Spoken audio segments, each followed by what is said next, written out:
લેક્ચરમાં આપનું ખૂબ ખૂબ સ્વાગત છે। તો એસ્ટિમેટિંગ, કોસ્ટિંગ અને કોન્ટ્રાક્ટિંગના આજના લેક્ચરમાં આપણે જોવાનું છે કે જ્યારે તમે કોઈ પ્રોડક્ટ કે કોઈ સર્વિસને બનાવો છો, બરાબર, તો તે પ્રોડક્ટ તમારી રો મટીરીયલમાંથી ફિનિશ ગુડ્સમાં રેડી થઈ અને બજારમાંથી કસ્ટમર પાસે પહોંચે છે ત્યાં સુધી તમારી જે પ્રોડક્ટ છે તેમાં થતા દરેક ખર્ચાઓનો સમાવેશ, એટલે કે દરેક ખર્ચાઓ વિશેની માહિતી આપણે આ ટોપિકમાં કવર કરીશું। સૌપ્રથમ કોઈ પણ પ્રોડક્ટ જ્યારે તમે બનાવો છો ત્યારે તેમાં કયા કયા ખર્ચાઓ થાય છે તો તેને મેઇન બે પાર્ટમાં ડિવાઈડ કરવામાં આવે છે। ઓકે, તો તમારી જે પણ પ્રોડક્ટ છે, બરાબર, તો તેમાં થતા ખર્ચાઓને આપણે મેઇન બે પાર્ટમાં ડિવાઈડ કરીએ છીએ। એક છે તમારું ડાયરેક્ટ કોસ્ટ અને બીજું છે તમારું ઇનડાયરેક્ટ કોસ્ટ। તો હવે ડાયરેક્ટ કોસ્ટ શું છે? તો જે તમારી પ્રોડક્ટ બને છે તેની સાથે સીધી રીતે સંકળાયેલું છે। મીન્સ કે પ્રોડક્ટમાં તમને ખબર પડી શકે કે હા ભાઈ આ વસ્તુ અંદર અવેલેબલ છે, તો એ દરેક વસ્તુનો સમાવેશ તમારો શામાં કરવામાં આવશે? ડાયરેક્ટમાં કરવામાં આવશે, એટલે કે ડાયરેક્ટ કોસ્ટમાં એનો સમાવેશ કરવામાં આવશે। અને ઇનડાયરેક્ટ કોસ્ટ શું છે તમારો? કે તમારી પ્રોડક્ટની સાથે સંકળાયેલું છે તે વસ્તુ, મીન્સ કે જે તમારી પ્રોડક્ટ છે એનો એક ભાગ છે, બરાબર, પણ તે પ્રોડક્ટને જોવાથી તમને તેના વિશે કોઈ માહિતી મળતી નથી, તો એ બધું તમારા શામાં આવી જશે? તમારા ઇનડાયરેક્ટ કોસ્ટમાં આવી જશે। હવે ડાયરેક્ટ કોસ્ટને ત્રણ પાર્ટમાં ડિવાઈડ કરવામાં આવે છે। એક છે તમારું મટીરીયલ કોસ્ટ, બીજું છે તમારું લેબર કોસ્ટ, ત્રીજું છે તમારું ઓવરહેડ, બરાબર, જેને આપણે કહીએ છીએ એક્સપેન્સીસ। તેવી જ રીતે ઇનડાયરેક્ટ કોસ્ટને પણ તમારી ત્રણ પાર્ટમાં ડિવાઈડ કરવામાં આવે છે। સેમ છે, એમાં પણ તમારું મટીરીયલ કોસ્ટ, ત્યારબાદ લેબર કોસ્ટ અને બીજું છે તમારું ઓવરહેડ એક્સપેન્સીસ, તમારા એક્સ્ટ્રા ખર્ચાઓ છે, બરાબર। આ થોડું નીચે જતું છે તે પણ ગવર્નમેન્ટ છે। તો હવે તમને સમજ આવશે કે સર મટીરીયલ કોસ્ટ તો ડાયરેક્ટમાં પણ છે અને ઇનડાયરેક્ટમાં પણ છે, તો હવે ડાયરેક્ટ મટીરીયલ કોસ્ટ કોને કહીશું અને ઇનડાયરેક્ટ મટીરીયલ કોસ્ટ કોને કહીશું, બરાબર। તો આપણે એક એક્ઝામ્પલ દ્વારા સમજીએ। સપોઝ કે આ એક તમારી પેન છે, બરાબર, તો જે કંપનીમાં પણ આ પેનનું પ્રોડક્શન થતું હશે તો આ પેનની અંદર જે ભરવાની સહી આવશે, બરાબર, તમારા પ્રોડક્ટની સાથે ડાયરેક્ટ કનેક્ટેડ છે, બરાબર, મીન્સ કે તમારા પ્રોડક્ટનો એક પાર્ટ છે, તો એ પેનની જે ઇંક છે, જે પેનની સહી છે, એ તમારા પ્રોડક્ટનું કેવું મટીરીયલ થઈ ગયું? ડાયરેક્ટ મટીરીયલ થઈ ગયું, અને એની માટે જે કંઈ પણ ખર્ચો કરીશું તે તમારો શામાં કરવામાં આવશે? મટીરીયલ કોસ્ટની અંદર। બીજી બાજુ ઇનડાયરેક્ટ મટીરીયલ કોસ્ટ, બરાબર, તો સપોઝ કે આ પેન છે એની અંદર જે ઇંક ભરી છે એની માટે આપણે કોઈ મશીનરીનો યુઝ કરીએ છીએ। શું કહું છું કે આ જે પેનની ઇંક આપણે ભરી છે એ પેનના પ્રોડક્શનમાં બીજી કોઈ મશીનરીનો આપણે યુઝ કરીએ છીએ, બરાબર, તો એ મશીનરીની અંદર વાપરવામાં આવતું જે ઓઇલ હશે, બરાબર, લ્યુબ્રિકેશન માટે આપણે શું યુઝ કરીશું? ઓઇલ યુઝ કરીશું। તો એ જે ઓઇલ છે એ પણ તમારા પ્રોડક્ટ સાથે કનેક્ટેડ તો છે, કેમ કે એના દ્વારા તો તમારી પેન બને છે, બરાબર, પણ તમારી ફાઇનલ જે પેન રેડી થશે તેની અંદર દેખાશે કે આમાં ઓઇલ યુઝ થયું છે? ના। કેમ? ઓઇલ શામાં યુઝ થયું છે? જે મશીનરી પેન બનાવવામાં ઉપયોગમાં લેવામાં આવી છે એની અંદર ઓઇલ યુઝ કરવામાં આવ્યું છે, બરાબર, તો જે ઓઇલ છે એ તમારું શામાં ગણી જશે? મટીરીયલ કોસ્ટ તો છે પણ કેવો કોસ્ટ ગણાશે? Indirect material cost. તેવી જ રીતે તમારો direct labour cost, direct labour cost કોને કહીશું? તો પેન બનાવવા માટે સપોઝ આપણે પેનનું એક્ઝામ્પલ લીધું છે, તો પેન કોઈ લેબર પેનનું કામ કરે છે, મીન્સ કે કોઈ એક જગ્યાએથી પેન લઈને બીજી જગ્યાએ મૂકે છે કે તેની માટે જે ઇંક ભરવાની છે તે મશીનને ઓપરેટ કરે છે, બરાબર, કે તેની માટે બનાવવામાં આવતા કોઈ પણ વસ્તુને તે જાતે પોતાની રીતે હેન્ડલ કરે છે, મીન્સ કે તે ડાયરેક્ટલી જે તે પ્રોડક્ટની સાથે કનેક્ટેડ છે, તો એ તમારો કોણ થઈ જશે? ડાયરેક્ટ લેબર થઈ જશે, અને એની માટે જે પણ ખર્ચા કરવામાં આવશે એનો સમાવેશ તમારો શામાં કરવામાં આવશે? ડાયરેક્ટ લેબર કોસ્ટની અંદર। તેવી જ રીતે ઇનડાયરેક્ટ લેબર કોસ્ટ કોને કહીશું? તો કોઈ એક લેબર તમારો કામ કરી રહ્યો છે, બરાબર, પણ તમારી જે પ્રોડક્શનની જે પ્રોસેસ છે એ સ્મૂથલી ચાલે એની માટે આપણે શું કરીએ છીએ? લેબરની ઉપર એક હેડ મૂકી દઈએ છીએ, જેને કહીશું આપણે સુપરવાઇઝર। એ શું કરશે? જે તે લેબર કામ કરે છે તેને ધ્યાન રાખશે કે ભાઈ કામ વ્યવસ્થિત કરે છે, શું કરી રહ્યો છે, દરેક વસ્તુનું એ શું કરશે ધ્યાન રાખશે. તો એ પણ એક રીતે જોવા જઈએ તો પ્રોડક્ટને તમારા રિલેટેડ તો છે જ, બરાબર, કેમ કે તમારી જગ્યાએ કોઈ પ્રોડક્ટ બને છે તેની દેખરેખ કોણ રાખે છે, તમારો સુપરવાઇઝર રાખે છે, પણ તે પ્રોડક્ટની સાથે ડાયરેક્ટ સંકળાયેલો નથી, બરાબર. તો તેને આપણે શું કહીશું, ઇનડાયરેક્ટ લેબર કહીશું. ખ્યાલ આવી ગયો, ડાયરેક્ટ લેબર અને ઇનડાયરેક્ટ લેબરની અંદર. તેવી જ રીતે તમારા ઓવરહેડ્સ છે, મતલબ કે એક્સ્ટ્રા ખર્ચાઓ જેને કહીએ આપણે. તો હવે ડાયરેક્ટ એક્સપેન્સીસ કોને કહીશું અને ઇનડાયરેક્ટ એક્સપેન્સીસ કોને કહીશું, મતલબ ઇનડાયરેક્ટ ઓવરહેડ્સ કોને. તો ડાયરેક્ટ એક્સપેન્સીસ માં કોને કહીશું કે સપોઝ આ પેન બની ગઈ છે, બરાબર, આ પેનની ઉપર કોઈ કંપનીનો લોગો છે, તો કંપની શું કરશે, તમે એનો લોગો યુઝ કરો છો, તમે કંપનીનું નામ યુઝ કરો છો, તો એ તમને એક રીતે શું કહેશે કે ભાઈ મારે આ જે પેન બની એની ઉપર એક પર પેન દીઠ આટલી રોયલ્ટી જોઈએ, એટલે કે એક પેન દીઠ મારે આ પ્રમાણે મારો ખર્ચો જોઈએ. તો એને શું કર્યું, ફિક્સ કરી દીધું કે ભાઈ મારે આટલો ખર્ચો તો આ પેન દીઠ જોઈએ છે. તો એને આપણે શું કરીએ છીએ, ઇઝીલી કાઉન્ટ કરી શકીએ છીએ, બરાબર. તો એ ખર્ચાને આપણે શું કહીશું, ડાયરેક્ટ એક્સપેન્સીસ. એવી જ રીતે તમારી કોઈ મશીનરીઝ બનાવવાની હશે, તેની માટે કોઈ પાર્ટ, સ્પેશિયલ પાર્ટ્સ બનાવવા પડશે, બરાબર. તો એ સ્પેશિયલ પાર્ટ્સ માટે આપણે શું કરીશું, કોઈ સ્પેશિયલ પ્રકારની ડાય એની માટે અલગથી બનાવવી પડે, બરાબર. તો એ બધા જે ખર્ચાઓનો સમાવેશ કરવામાં આવશે તમારા ડાયરેક્ટ એક્સપેન્સીસની અંદર. તેવી જ રીતે છે તમારું indirect expenses.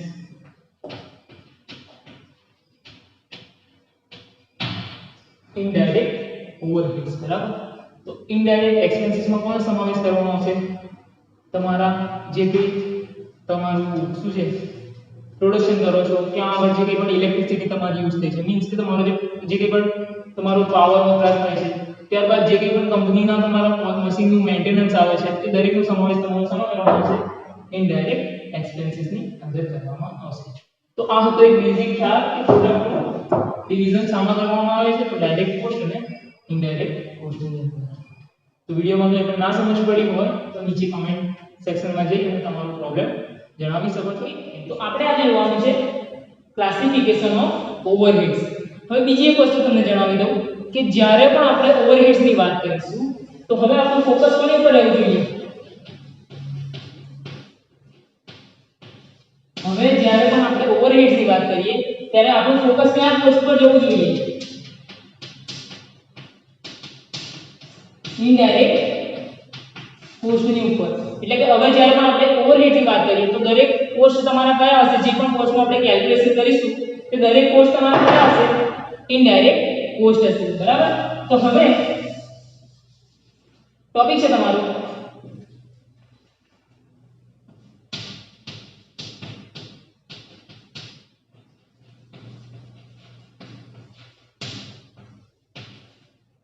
Department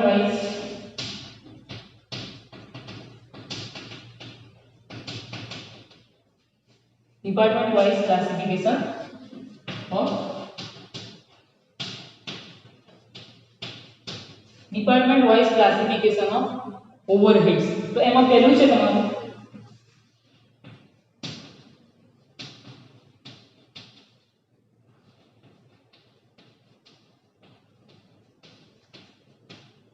factory overheads. Means કે જે કંઈ પણ ખર્ચો તમારો રો મટીરીયલ લાવી અને ત્યાંથી ફેક્ટરીની અંદર પ્રોડક્ટ રેડી કરવામાં આવે છે ત્યાં સુધી જે કંઈ પણ ખર્ચા થાય છે તમારા, તે દરેકનો સમાવેશ શામાં કરવામાં આવે છે, તમારો ફેક્ટરી ઓવરહેડ્સની અંદર કરવામાં આવે છે. એ પછી તમારા શું કહેવાય મશીનરીઝ હોય. કોની વાત કરવાની છે એ વસ્તુ સમજો.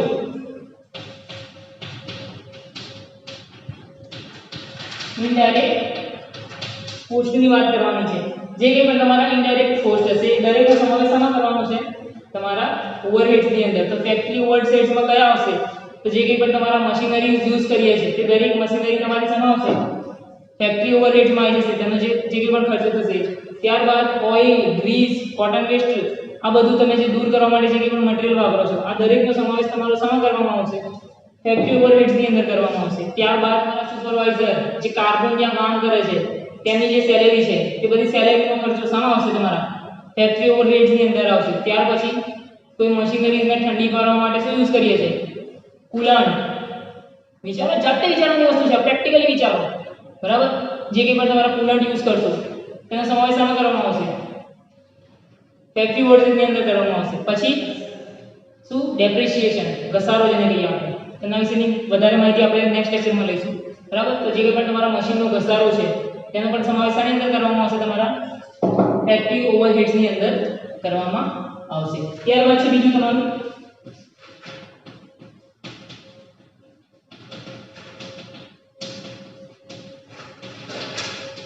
Administrative overheads.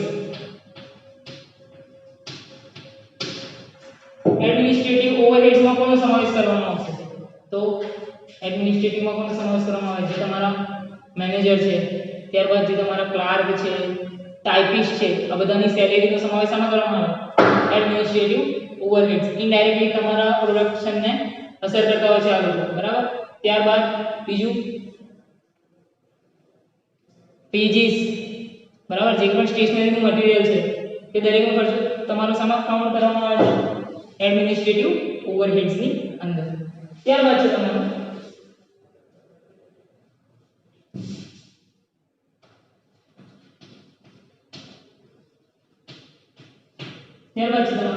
Third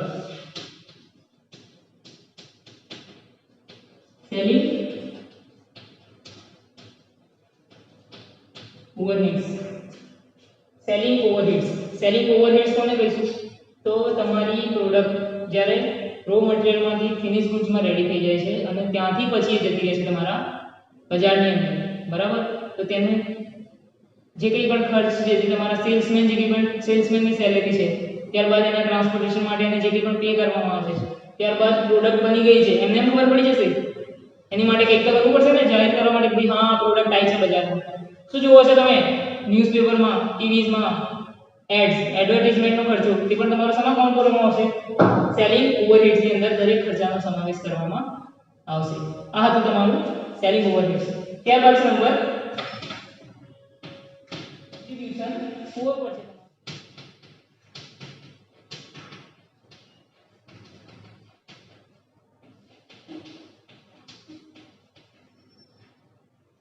distribution overhead.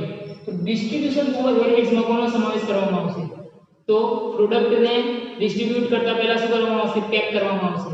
જે પેકિંગનો ખર્ચો થાય છે તે પ્લસ પેક કરવા માટે શું થશે? કોઈ મજૂરનો યુઝ કરીશું, કોઈ પણ લેબરનો યુઝ કરીશું જે તેનું પેકિંગ કરતો હશે, તેનો જે કંઈ પણ કોસ્ટ છે. ત્યારબાદ જે કંઈ પણ તમારા સ્ટોર કીપર છે, જ્યાં સ્ટોરેજ થાય છે ત્યાં આગળ સ્ટોર કીપર રાખવામાં આવે છે, એ સ્ટોર કીપરની સેલેરી, આ દરેક વસ્તુનો સમાવેશ, દરેક ખર્ચાનો સમાવેશ તમારો શેમાં કરવામાં આવશે? ઓવરહેડ્સ. કયા? ડિસ્ટ્રીબ્યુશન ઓવરહેડ્સની અંદર. ત્યારબાદ છે તમારું નંબર 5 જે છે તમારું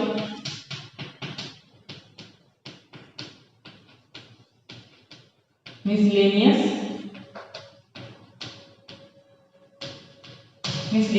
ઓવરહેડ્સ. મિસલેનિયસ ઓવરહેડ્સમાં કોનો સમાવેશ કરવામાં આવશે? તો કંપનીમાં તમે જોયું હશે કોઈનો રૂમ, મેનેજરનો રૂમ હશે કે ઓનરની રૂમ હશે.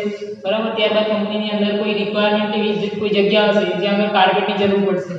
બરાબર. ત્યારબાદ તમારા પડદા જે છે, કોઈ જગ્યાએ પડદા લગાવેલા હશે, ફ્રીજ, એસી, આ વગેરેનો જે કંઈ પણ ખર્ચો છે તેનો સમાવેશ તમારો સામાન કરવામાં આવશે મિસલેનિયસ ઓવરહેડ્સની અંદર, જેને આપણે કહીએ છીએ પરચુરણ ખર્ચાઓ. ત્યારબાદ કોઈ વીઆઈપી ગેસ્ટ આવી ગયા, મુલાકાત, તમારા ઇન્ડસ્ટ્રીની મુલાકાતે કોઈ ઓથોરિટી આવી, હાયર ઓથોરિટી આવી, તો એની માટે એની સેવામાં જે કંઈ પણ ખર્ચો થશે, રહેવાનું, ખાવાનું, પીવાનું, જે કંઈ પણ સુવિધાઓ તમે કરશો તે દરેક ખર્ચાનો સમાવેશ કરવામાં આવશે મિસલેનિયસ ઓવરહેડ્સની અંદર. ત્યારબાદ અલગ અલગ જગ્યાએ કોઈ કંપની દાન કરે છે, બરાબર, જુદા જુદા તંત્રો દ્વારા કંઈ પણ દાન કરવામાં આવે છે, તો જે તે કંઈ પણ દાન કરો છો તેનો સમાવેશ પણ શામાં કરવામાં આવે છે? તમારું મિસલેનિયસ ઓવરહેડ્સની અંદર કરવામાં આવે છે.